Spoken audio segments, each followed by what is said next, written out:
ধন্যবাদ। এই শিশু হাসপাতালটি রংপুরে যেটি আছে, সারা বাংলাদেশে এই ধরনের 6টি শিশু হাসপাতাল তৈরি করা হয়েছিল, যেগুলো ভবন তৈরি হয়েছে কিন্তু চালু করা সম্ভব হয়নি। রংপুরের এই ভবনটি কোভিডের সময় কিছু সময়ের জন্য ব্যবহৃত হয়েছিল, কিন্তু তারপরে এখন শুধু আউটডোর হিসেবে ব্যবহৃত হচ্ছে। আমাদের মাননীয় প্রধানমন্ত্রী উনি জানতে পেরেছেন যে এই ধরনের 6টি শুধু না, আরও অনেক স্থাপনা যেগুলো তৈরি করা হয়েছে কিন্তু যে উদ্দেশ্যে তৈরি করা হয়েছে সে উদ্দেশ্যে ব্যবহার করা যাচ্ছে না। এটা জানার পরে উনি স্বাস্থ্য মন্ত্রণালয়কে জরুরি নির্দেশনা দিয়েছেন এই সমস্ত ভবনগুলোকে, সমস্ত প্রতিষ্ঠানগুলোকে চালু করার জন্য যা কিছু করণীয় করতে হবে। এবং আমাদের মন্ত্রণালয় এবং অধিদপ্তরের আমরা যারা ঊর্ধ্বতন কর্মকর্তা আমাদেরকে নির্দেশ দিয়েছেন যে আমরা যেন সরেজমিনে এই ভবনগুলো পরিদর্শন করি। তো সেটার অংশ হিসেবেই আমি আজকে এখানে রংপুরে এসেছি এবং আমি এই ভবনটি ঘুরে দেখলাম। এটা একটা সুন্দর একটা স্থাপনা। এখানে যদি আমরা একটা শিশু হাসপাতাল চালু করতে পারি তবে শুধু রংপুর শহর না, পুরো রংপুর বিভাগের মানুষই উপকৃত হবে। তবে আপনি জানেন যে সরকারি যে কোনো বিষয়ে চালু করতে গেলে কিছু প্রশাসনিক জটিলতা থাকে। এটাকে কিভাবে সহজে সমাধান করা যায় এটা নিয়ে আমি এখানে যারা কর্তৃপক্ষ আছেন, চিকিৎসকবৃন্দ আছেন, তাদের সাথে আমরা আলাপ করেছি। আমি ঢাকায় ফিরে গিয়ে এই বিষয়ে মন্ত্রণালয় এবং ঊর্ধ্বতন কর্তৃপক্ষের কাছে এই সম্পর্কে রিপোর্ট সাবমিট করব এবং আমি আশাবাদী যে যেহেতু সরকার সিদ্ধান্ত নিয়েছেন, মাননীয় প্রধানমন্ত্রী এটা জোরালো ইচ্ছা ব্যক্ত করেছেন, হয়তো অচিরেই এই প্রতিষ্ঠানটিকে আমরা চালু করতে পারব।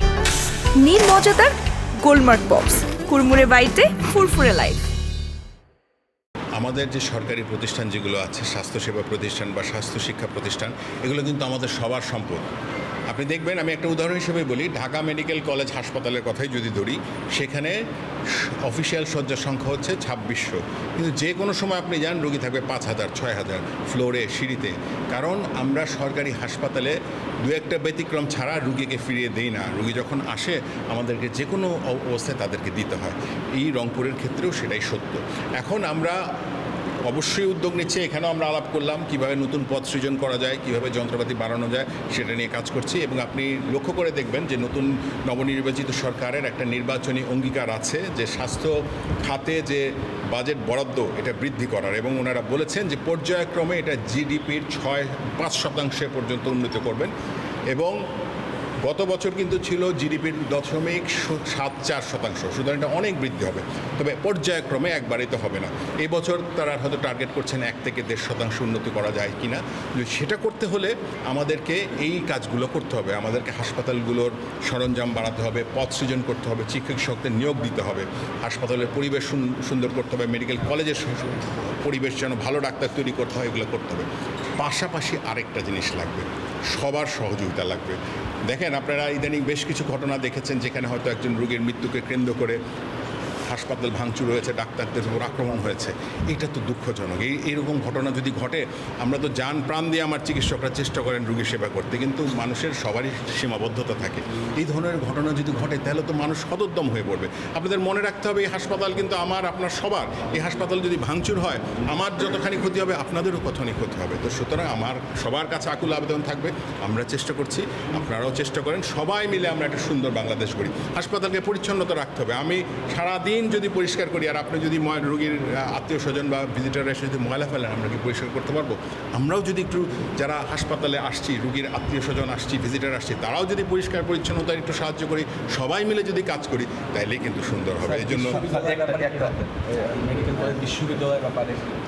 এই বিষয়ে, এই বিশ্ববিদ্যালয়ের ব্যাপারে এখন এই মুহূর্তে কোনো সিদ্ধান্ত নাই। এই বিষয়ে আমি কিছু বলতে পারছি। শেষ প্রশ্ন, যে আপনি যারা উন্নত, আমরা এখানে এসেছি এবং এটা সরকার এবং মাননীয় প্রধানমন্ত্রীর নির্দেশে এখানে এসেছি, যাতে এই ধরনের স্থাপনাগুলো, যেগুলো কোনো পরিকল্পনা, সঠিক পরিকল্পনা ছাড়া তৈরি করা হয়েছিল, যে জন্য এগুলো ব্যবহার করা যাচ্ছে না। আপনি দেখবেন দেশে বিভিন্ন জায়গায় ভবন তৈরি হয়েছে, যন্ত্রপাতি নাই, আবার আরেক জায়গায় ভবন হয়েছে, যন্ত্রপাতি হয়েছে, লোকবল নাই।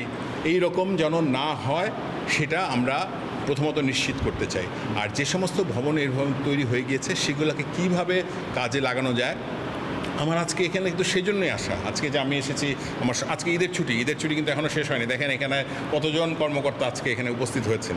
আমরা চাই যে দেশের সম্পদ আমরা সর্বোচ্চ ব্যবহার করব জনগণের জন্য, এবং এই কারণে আজকে ছুটির মাঝখানে আমরা সবাই এখানে এসেছি একটা সুন্দর একটা ভবন, এটাকে যেন কাজে লাগানো যায়।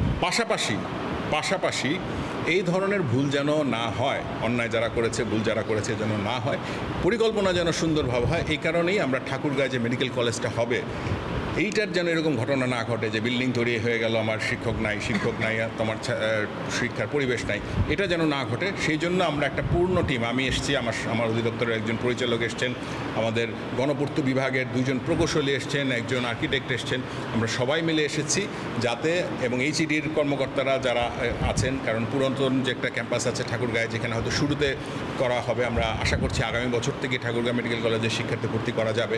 এই পুরো জিনিসটা যেন সুন্দর পরিকল্পনার মধ্যে হয়, যেন এমন না হয় যে বিল্ডিং তৈরি হলো কাজ চালু করা গেল না, সেটার যেন না হয়। এই জন্য আমরা আমাদের আজকে ঈদের ছুটির মধ্যে আমরা এসেছি।